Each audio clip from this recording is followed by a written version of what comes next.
Hoa pơ lang tỏa hương thơm khắp núi rừng, bước chân nhân vui êm sông suối, ngồi nước trên lưng em mang về buồn.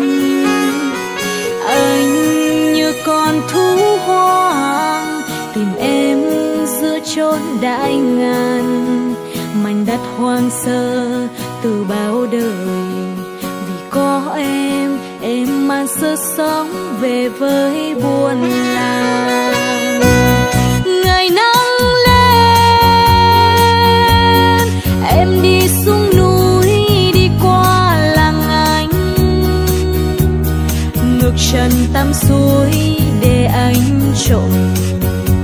Anh nhìn em cười, vì em là cô gái da đài, cô gái da đài, da nâu mắt sáng bao chàng say mê. Vì anh đã chót yêu anh rồi, chót yêu anh rồi, con tim chơi vơi nói không nên lời rằng anh đã yêu em rồi.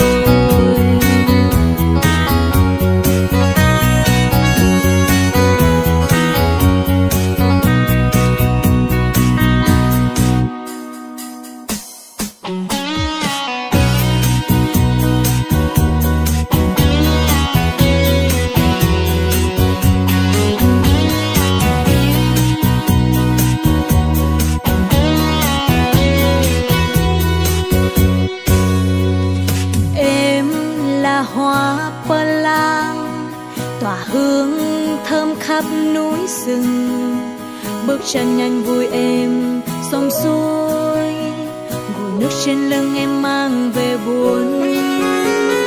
Anh như con thú hoang tìm em giữa chốn đại ngàn, mảnh đất hoang sơ từ bao đời.